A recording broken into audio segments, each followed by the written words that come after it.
নমস্কার বন্ধুরা, cook with dishes ফ্যামিলিতে সবাইকে জানাই স্বাগত। অনেক বাড়িতেই বাচ্চা থেকে বড় তেঁতো খুব একটা খেতে পছন্দ করেন না, তাই একটি দারুণ রেসিপি আপনাদের সঙ্গে শেয়ার করে নিচ্ছি। আমাদের আজকের রেসিপি সর্ষে বাটা দিয়ে উচ্ছে আলু চচ্চড়ি। রেসিপিটি খেতে দারুণ হয়। তাহলে দেরি না করে দেখে নেওয়া যাক রেসিপিটি আমরা কিভাবে বানিয়ে নিয়েছি। উচ্ছে নিয়ে নিয়েছি আর দুটো আলু নিয়ে নিয়েছি। সবজিটা আমরা কেটে নেব।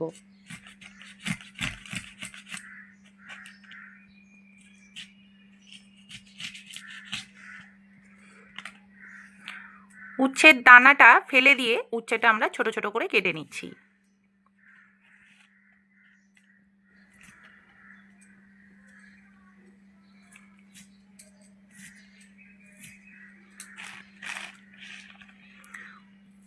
সব উচ্ছেগুলো আমরা এরকম ছোট ছোট করে কেটে নেব, আর বীজগুলো ফেলে দিচ্ছি কারণ বীজগুলো বেশ শক্ত হয়ে গেছে সেই কারণে। এবারে আমরা আলুটা কেটে নেব। নতুন আলু বলে আলুগুলো খোসা এইভাবে ছাড়িয়ে নিচ্ছি। আলুটার খোসা ছাড়িয়ে নেওয়া হয়ে গেছে, এবারে আমরা আলুটা কেটে নেব।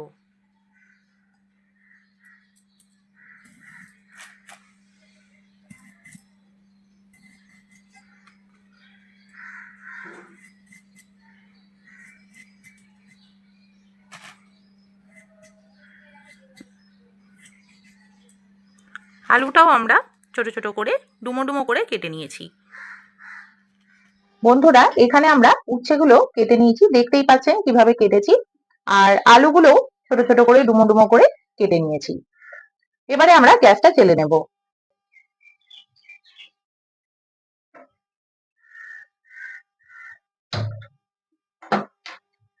গ্যাসটা জ্বেলে নিয়েছি, এবারে আমরা কড়াটা বসিয়ে নেব। কড়াটা হালকা একটু গরম করে নিয়েছি। এবারে আমরা কড়ার মধ্যে পরিমাণ মতো সর্ষের তেল দিয়ে দেব।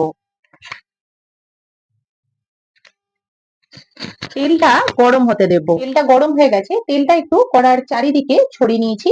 এবারে আমরা তেলের মধ্যে কেটে রাখা উচ্ছেটা দিয়ে দেব।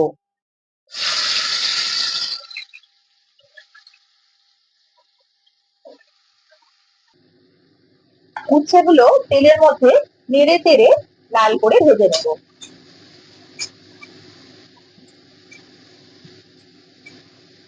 উচ্ছেটা যতক্ষণে ভাজা হচ্ছে ততক্ষণে আমরা সর্ষেটা বেটে নেব। এখানে আমরা 1 চামচ মতো কালো সর্ষে নিয়ে নিয়েছি আর দুটো লাল লঙ্কা নিয়ে নিয়েছি। সর্ষে এবং লঙ্কাটা বেটে নিয়েছি।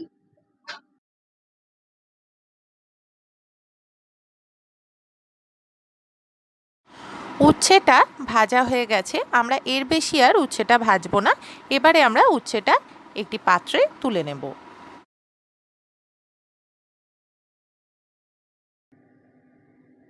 উচ্ছে ভাজাটা একটি বাটিতে তুলে নিয়েছি। এই তেলের মধ্যে আরো কিছুটা সর্ষের তেল দিয়ে দিচ্ছি। তেলটা গরম হয়ে গেছে, এবারে আমরা তেলের মধ্যে 5 ফোড়ন হিসাবে দিয়ে দিচ্ছি। ফোড়নটা একটু ভাজা হতে দেব। ফোড়নটা ভাজা হয়ে গেছে, এবারে আমরা এর মধ্যে কেটে রাখা আলুটা দিয়ে দেব।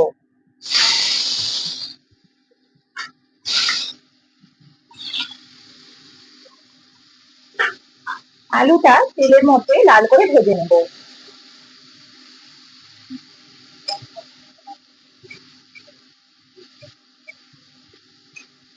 দেখুন বন্ধুরা, আলুটা লাল করে ভেজে নেওয়া হয়ে গেছে। আলুগুলো একটু সেদ্ধও হয়ে গেছে, দেখতেই পাচ্ছেন আলুগুলো সেদ্ধও হয়ে গেছে। এবারে আমরা ভেজে রাখা উচ্ছেটা দিয়ে দেব। আলু এবং উচ্ছেটা ভালো করে একটু নেড়ে নেব।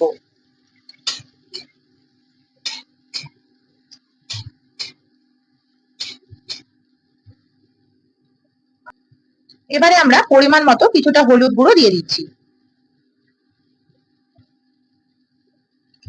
এবারে স্বাদ অনুযায়ী নুন দিয়ে দেব।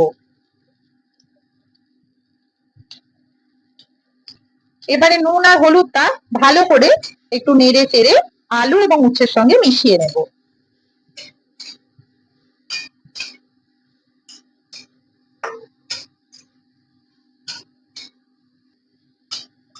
আলু এবং উচ্ছের সঙ্গে নুন হলুদটা ভালো করে নেড়ে চেড়ে মিশিয়ে নেওয়া হয়ে গেছে। এবারে আমরা পরিমাণ মতো কিছুটা জল দিয়ে দেব। খুব বেশি জল দিচ্ছি না, কারণ আলু অনেকটাই সেদ্ধ হয়ে গেছে, উচ্ছেটাও হালকা একটু সেদ্ধ হয়ে গেছে। এবারে ঢাকা দিয়ে তরকারিটা হতে দেব। বেশ কিছুক্ষণ হয়ে গেছে, এবারে আমরা ঢাকাটা সরিয়ে নেব।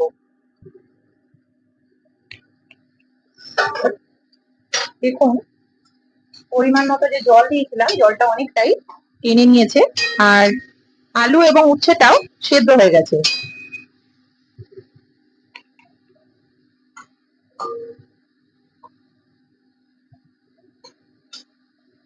উচ্ছে এবং আলুটা খুব ভালোভাবে সেদ্ধ হয়ে গেছে। এবারে আমরা বেটে রাখা সর্ষেটা দিয়ে দেব।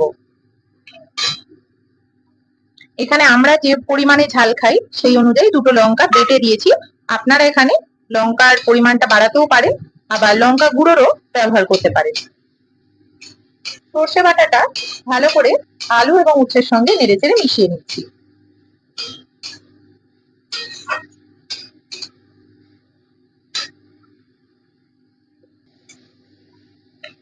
উচ্ছে এবং আলুর সঙ্গে সর্ষেটা খুব ভালোভাবে মিশিয়ে নেওয়া হয়ে গেছে। জলটা একদম কমে গেছে বলে অল্প একটু জল দেব, খুব বেশি দেব না, একদম সামান্য দেব।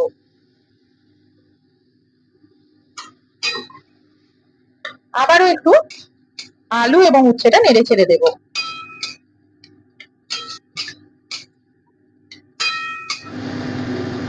এবারে উপর থেকে সামান্য একটু কাঁচা সর্ষের তেল ছড়িয়ে দেব।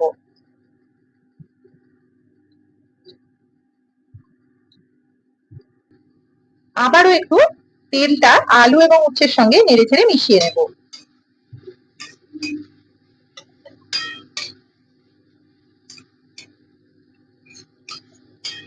সর্ষে দিয়ে আলু উচ্ছের চচ্চড়ি তৈরি হয়ে গেছে। এবারে আমরা গ্যাসটা বন্ধ করে দেব এবং চচ্চড়িটা একটি পাত্রে তুলে নেব। সর্ষে বাটা দিয়ে উচ্ছে আলু চচ্চড়ি তৈরি হয়ে গেছে। রেসিপিটি গরম ভাতের সঙ্গে খেতে দারুণ লাগে। রেসিপিটি এইভাবে বানালে যারা তেঁতো খেতে খুব একটা পছন্দ করেন না, তারাও রেসিপিটি খুব পছন্দ করবেন। বন্ধুরা, আপনারাও আপনাদের বাড়িতে রেসিপিটি এইভাবে বানিয়ে দেখবেন। রেসিপিটি ভালো লাগলে ভিডিওটিকে লাইক, কমেন্টস অ্যান্ড শেয়ার করবেন এবং আরও নতুন নতুন রেসিপি পেতে আমাদের এই চ্যানেলটিকে সাবস্ক্রাইব করবেন। সকলেই ভালো থাকবেন, সুস্থ থাকবেন। নমস্কার।